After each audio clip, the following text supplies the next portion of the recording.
के विस्तार के बाद विभागों का बंटवारा देखिए हो चुका है।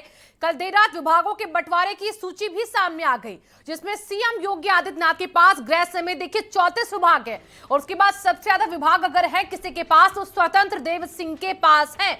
अब जरा ये ग्राफिक्स के जरिए आप समझिए किस तरीके से मंत्रियों के विभागों का बंटवारा हुआ है। एके शर्मा को बड़ी जिम्मेदारी मिली है और इसी के साथ जितेंद्र प्रसाद लोक निर्माण विभाग पीडब्ल्यूडी का मंत्रालय संभालेंगे। ये सूर्य प्रताप शाही को पिछली बार की तरह ही कृषि विभाग दे दिया गया है। सुरेश कुमार खन्ना को वित्त और संसदीय कार्य विभाग मिला है, जो कि पिछली बार भी उनके पास था। बेबी रानी मौर्य पहली बार देखिए कैबिनेट मंत्री बनी है। महिला कल्याण बाल विकास का इनको मंत्रालय सौंपा गया है। जयवीर सिंह को भी यहां पर इसमें शामिल किया गया। धर्मपाल सिंह पशुधन अल्पसंख्यक कल्याण का विभाग जो संभालेंगे। नंद गोपाल नंदी औद्योगिक विकास, जो कि सतीश महाना का विभाग था पिछली सरकार में, वो अब इनको दे दिया गया है। भूपेंद्र चौधरी को पंचायती राज विभाग, स्वतंत्र देव सिंह को जल शक्ति एवं बाढ़ नियंत्रण विभाग दिया गया है। बड़ा विभाग ये भी है।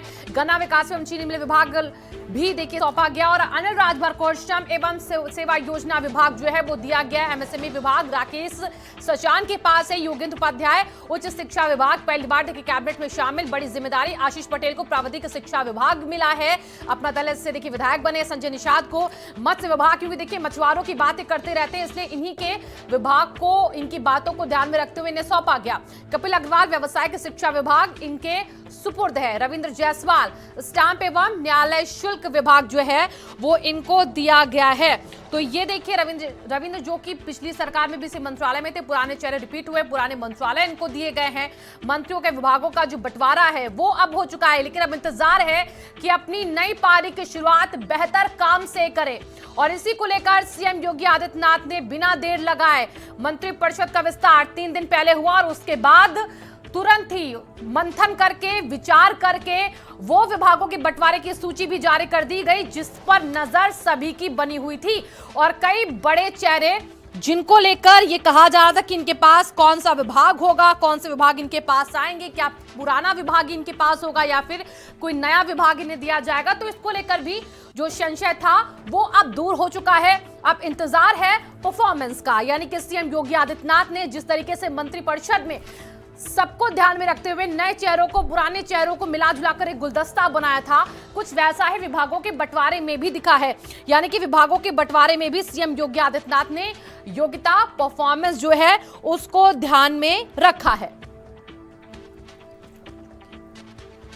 तो देखिए अब ये जो आप ग्राफिक्स के जरिए समझ रहे हैं, जिसमें आपको साफ साफ नजर आ रहा है कि कौन कौन से चेहरे हैं, कौन कौन से नाम हैं जिनके पास विभाग। स्वतंत्र देव सिंह सीएम योगी आदित्यनाथ के बाद सबसे ज्यादा विभाग इन्हीं के पास है। 6 विभाग स्वतंत्र देव सिंह को दिए गए हैं और इसी के साथ देखिए पिछली सरकार में परिवहन मंत्रालय इनके पास था, लेकिन उसके बाद ये अध्यक्ष बना दिए गए और लेकिन एक बार फिर से कैबिनेट में लाकर एक बड़ी तवज्जो दी गई है और अब बड़ी जिम्मेदारी इनके पास।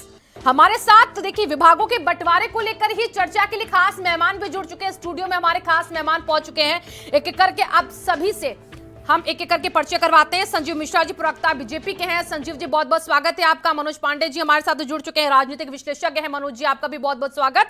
और जावेद अहमद जी सपा नेता हैं। जावेद जी आपका भी बहुत बहुत स्वागत है। तो तीनों मेहमान देखिए आपको स्क्रीन पर नजर आ रहे हैं। शैलेंद्र तिवारी जैसे हमें ज्वाइन करेंगे, कांग्रेस से हैं, तो उनसे भी हम सवाल करेंगे करके। सबसे पहले संजीव जी मैं आपके पास आ रही हूं। जिस तरीके से मंत्रिपरिषद था, सबका ख्याल रखा गया, गुलदस्ता बना दिया, उसी तरीके से मुझे तो लग रहा है विभागों में भी आपने किया बखूबी, बहुत अच्छा बंटवारा किया आपने।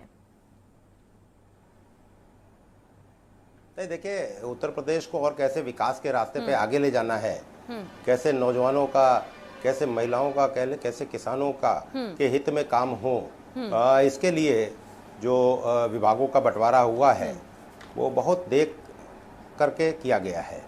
आने वाले समय में आप देखेंगे उत्तर प्रदेश में हर वर्ग का और हर क्षेत्र का बहुमुखी विकास हो सके, इस पर पूरा मंत्रिपरिषद मुझे लगता है कि काम करेगा।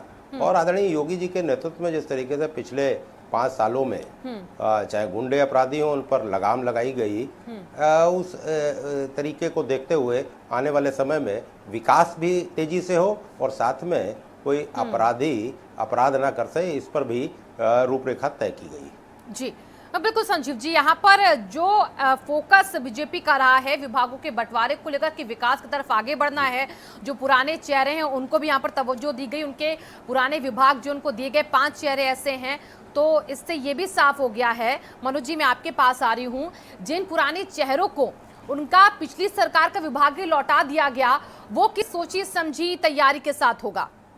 देखिए, सोची समझी तैयारी का जिनका परफॉर्मेंस अच्छा रहा होगा उनको उनके विभाग लौटा दिए गए। और कहीं भी विभाग तभी लौटाए जाते हैं जब परफॉर्मेंस अच्छा हो। जिसका परफॉर्मेंस अच्छा नहीं रहा होगा, यदि मंत्री बना भी होगा तो उसके विभाग बदल दिए गए होंगे, पहली बात। दूसरी बात कि हो सकता है किसी का परफॉर्मेंस अपने विभाग में बहुत अच्छा रहा हो तो उसे अपग्रेड भी कर दिया गया हो। जैसे ब्रजेश जी का अपग्रेडेशन हुआ, भाई डिप्टी सीएम बनाए गए, उनको महत्वपूर्ण विभाग दिया गया। बिल्कुल। और केशव जी के पास लोक निर्माण था, वो जितिन प्रसाद जी को दिया गया। अब इसे जो मानना चाहे, भाई उप मुख्यमंत्री है, वैसे मंत्रियों की व्यवस्था, मंत्रिमंडल का संचालन और मंत्रिपरिषद में कार्य लेना, ये मुख्यमंत्री, माननीय मुख्यमंत्री का विशेषाधिकार होता है। चूंकि 24 का चुनाव है तो 24 के चुनाव को ध्यान में रख करके ये मंत्रिमंडल का गठन भी किया गया। आप देखिए, युवा और अनुभवी दोनों का समन्वय रखा गया। जैसा पहले लग रहा था, लोग कयास लगा रहे थे कि नहीं पुराना मंत्रिमंडल बहुत कुछ हद तक वो रिपीट होगा, ऐसा कुछ नहीं रहा। बहुत सारे चेहरे बदले, बहुत नए चेहरे आए, नए तरीके का एक्सपेरिमेंट हो रहा है। तो हमें लगता है कि एक्सपेरिमेंट से भारतीय जनता पार्टी में एक चीज़ है कि भारतीय जनता पार्टी कोई भी कार्य करती है तो बड़ा रिसर्च के साथ करती है। तो उनका ये रिसर्च बेस्ड होगा, क्योंकि लोग जो कयास लगाते हैं वो होता नहीं, और जो होता है उसका कोई कयास लगा नहीं पाता। ये एक विशेष बात है जी। जावेद जी, मैं आपके पास आ रही हूँ। देखिए, कल ही हम ये चर्चा कर रहे थे और ये कहा जा रहा था कि कब होगा विभागों का बंटवारा। कल रात तक वो सूची भी आ गई। आप इस विभागों के बंटवारे को लेकर क्या कहना चाहेंगे? शिवांगी जी, ये मुख्यमंत्री का अपना विशेषाधिकार होता है कि वो किस मंत्री को क्या विभाग देंगे। और अभी इसके संबंध में कोई टिप्पणी करना भी उचित नहीं है, किसकी क्या परफॉर्मेंस होगी। ये 5-6 महीने के अंदर धीरे धीरे समझ में आ जाए। समाजवादी पार्टी का या विपक्ष का एक काम है कि सरकार की निगरानी करना। हम शैडो कैबिनेट की तरीके से सरकार के सभी मंत्रियों के विभागों पर नजर रखेंगे। गुण दोष के आधार पर उनकी प्रशंसा या आलोचना या विरोध उनके लिए दर्ज कराया जाएगा। अभी इससे अधिक शिवांगी जी कुछ कहना उचित नहीं होगा। चलिए संजीव जी, आपने सुना, जावेद जी कह रहे कि 5 महीने तक हम नजर रखेंगे किस तरीके से आपके विभाग में जो मंत्री इस बार बैठाए गए हैं कुर्सी पर वो कैसे काम करेंगे। तो चुनौती आपके लिए भी है कि जिन चेहरों को आपने बड़ी जिम्मेदारियां दी हैं वो चेहरे बखूबी से अपने काम इस बार करें, अपने विभागों में करें, पारदर्शिता के साथ करें, वरना विपक्ष तैयार है आपको घेरने के लिए। नहीं शिवांगी जी, बिल्कुल ठीक बात है और मैं सहमत हूँ जावेद जी की बात से कि वो अभी 6 महीने इंतजार करेंगे, देखेंगे सरकार के कामकाज को। तो विपक्ष का काम ही यही होता है। विपक्ष और सत्ता पक्ष जब दोनों मिल बैठ करके काम करते हैं, कहीं सत्ता पक्ष से अगर कहीं कोई चूक हो रही है तो विपक्ष उसको उठाता है।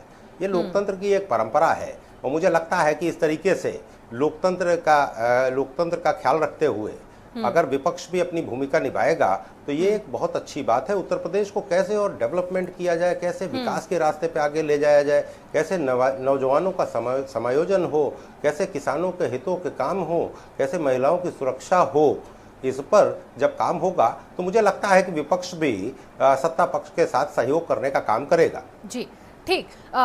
मनोज जी, मैं आपके पास आ रही हूँ। देखिए, जो पहली बार मंत्री बने इस बार, जैसे इसमें बेबी रानी मौर्य है, योगेंद्र उपाध्याय हैं, जेपीएस राठौर हैं, असीम अरुण हैं, नितिन अग्रवाल हैं, ऐसे बहुत सारे नाम हैं जो पहली बार मंत्री बने हैं। अब जिन्हें पहली बार मंत्रालय मिले हैं उनके ऊपर किस तरीके से जिम्मेदारी होगी, क्योंकि पहली बार ये अनुभव उनका होगा काम करने का मंत्रिमंडल में रहते हुए विभागों के बंटवारे के बाद।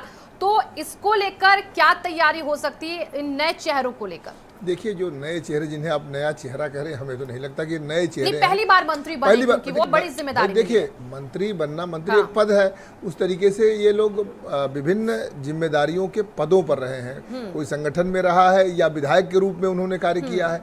देखिए, जो जनसेवक होता है, जो विधायक होता है, जो चुना जाता है विधायक के रूप में, वो निश्चित रूप से जनता से जुड़ा होता है और जन समस्याओं से जुड़ा होता है। तो जन समस्याओं की बड़ी बारीक नज़र रखता है, रोज लोगों के बीच रहता है। और जहाँ तक जैसे बेबी रानी मौर्य जी हैं, वो राज्यपाल भी रही हैं, तो राज्यपाल का ओहदा तो मंत्री पद से बड़ा है, तो उनके पास तो एक बड़ा अनुभव है।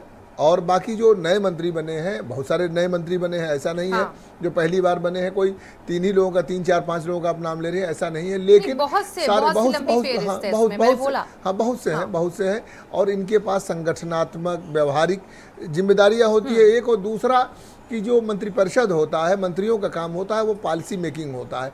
तो जो जनता की समस्याएं हैं, जो जन समस्याएं हैं, उन पर कानून बनाना और मंत्रिपरिषद को उसको सूचित करना, उस हिसाब से कार्य करना। तो मुझे लगता है कि ये जो लोग बनाए गए हैं इन्हें अनुभवहीन, क्योंकि कोई भी मुख्यमंत्री अपनी टीम में अनुभवहीन लोगों को रखने की जगह अनुभवी लोगों को रखना पसंद करता है। और भारतीय जनता पार्टी में तो मैंने पहले कहा कि रिसर्च करके किया जाता है, तो जो बनाए गए हैं उन्हें अनुभवहीन अभी कहना ठीक नहीं है, क्योंकि उनके अनुभव, देखिए मंत्री को बनना, मंत्री पद देना, मंत्रिपरिषद में स्थान देना, ये कोई बच्चों का खेल नहीं है, बड़ा बड़ा रिसर्च के बाद दिया जाता है। तो ये मान के चलिए कि इन्हें अनुभवहीन कहना भी उचित नहीं है, और परफॉर्मेंस बेस्ड चीजें रहेंगी। और इनकी अब देखिए जवाबदेही भी बड़ी हो जाएगी मनोज जी, निश्चित रूप से बड़ी जिम्मेदारियों, और इनको परखा भी जाएगा इसी पर कि कैसा काम होता है, कि जवाबदेही सुनिश्चित होगी। देखिए जवाबदेही मंत्रिपरिषद की हमेशा सामूहिक होती है, तो संविधान में लिखा हुआ है कि सामूहिक उत्तरदायित्व होता है और सामूहिक उत्तरदायित्व के रूप में कार्य करते हैं। दूसरा कि हमने पहले कहा, अब मैं फिर कह रहा हूं कि जो भी विधायक